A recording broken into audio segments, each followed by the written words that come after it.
My name is G.F.Kellum. My friends call me G. And welcome to my studio. I work out of the Bok Building. Been here for about 3 years. Prior to that, I was at the 915 Spring Garden Street building.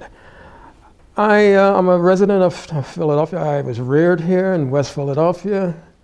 And I went to through the public school system, graduated out of Overbrook High School, and went through the military. Then after the military, I was accepted to the Philadelphia College of Art, which is now the University of the Arts. Well, my vision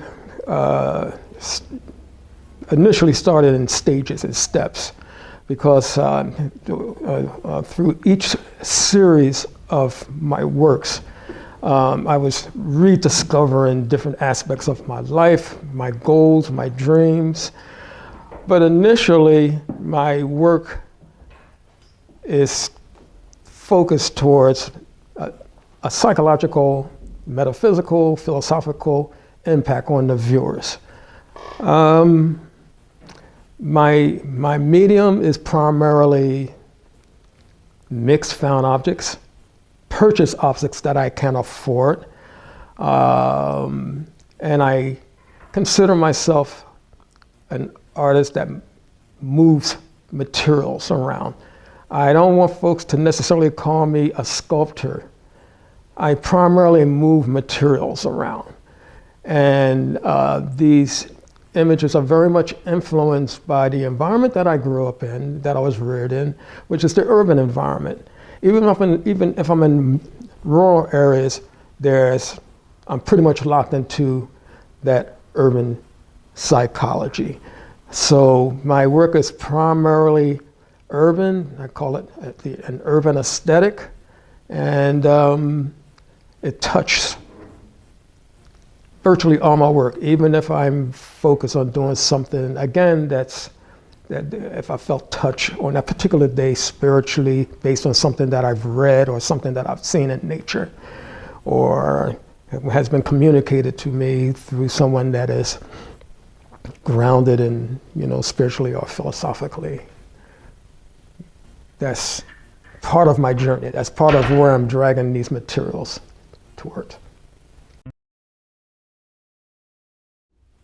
There are some events that very much shaped the direction that I'm moving in now.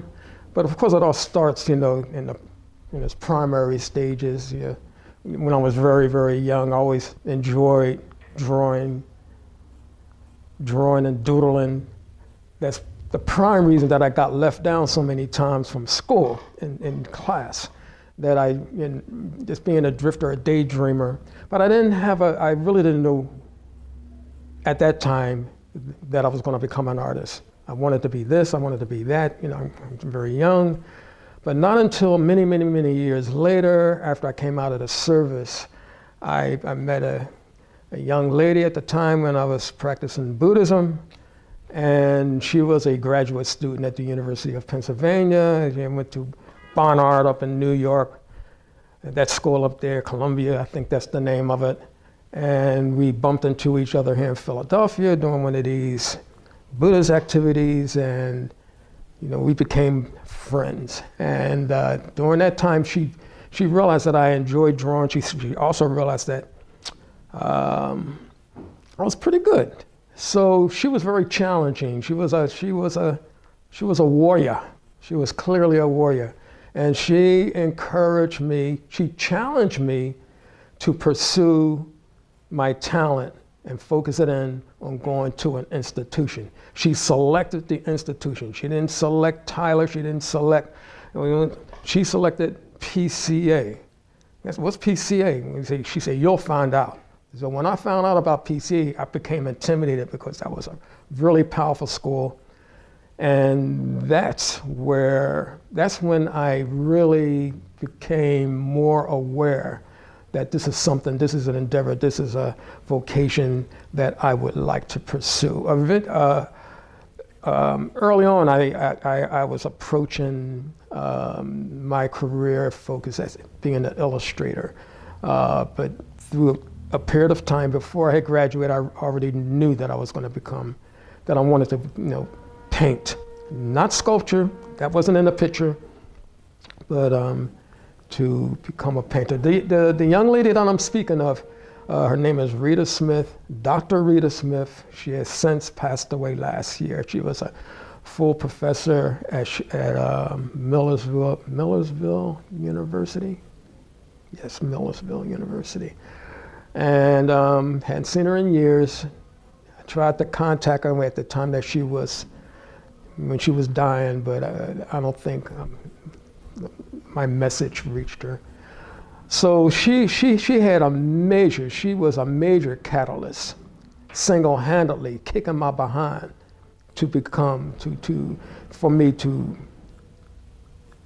find myself, to see myself. Since then, I've had the great fortune, blessing, whatever term one would like to use, that I've had some amazing people around me. Movers and shakers, they're not household names, but they're well known in the community, so they really kept me focused on, not to mention family. So that's just part of the reason, that's part of the journey that led me to where I'm at now, as far as being a messenger. My message is, and I don't want to sound too, because there's so many household terminologies in this day and age where people are abusing words, genius, this, that, or the other, so many words that are being used, people just take it for granted. But my message is, in the truest sense of the word, to become mindful of everything around them. If I could do it through art, that's how I try to engage in mindfulness. If you are auto mechanic, do it through auto mechanics, such as in the old book, The Art of Motorcycle Maintenance.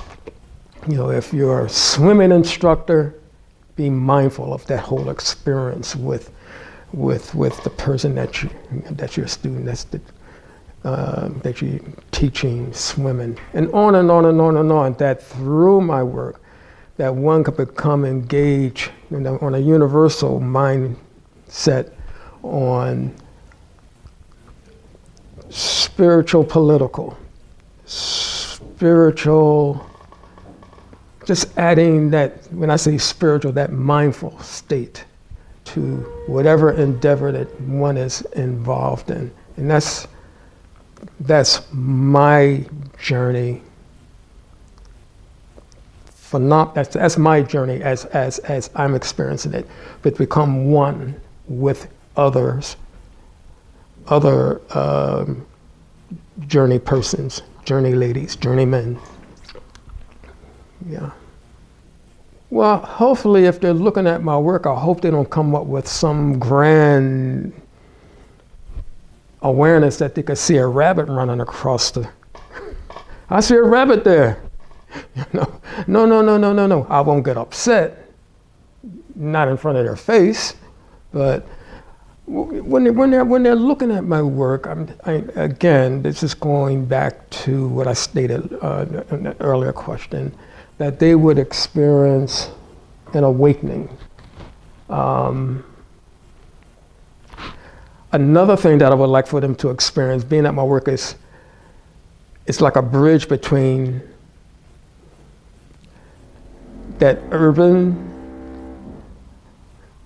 I would use the term that Thelonious Monk title on one of his tunes, one of his albums, A Beautiful Ugly, or Ugly Beautiful. In Japan, they call it wabi-sabi, where something is kind of sort of scattered about, disorganized, almost ugly. But if you look at it closely, there's something beautiful there. So if a person is walking down the street and they're seeing someone that's living a very hard life and they may not be the type of person that you're generally used to being around. You're uncomfortable with them, but at the same time, they're a human being. They have enlightenment within them. They have, they have that light within them. It might be missing. They don't show it, but it is there. There's beauty in everything. So that's my goal, that people will see enlightenment in everything. I would like to thank City Arts Salon, Kenny White, and his amazing partner, Gabe, for giving me the opportunity to have this experience. I incorporate this experience as part of my journey to help me grow, to find out a little bit more about myself. I think their concept, I think their venture is absolutely amazing.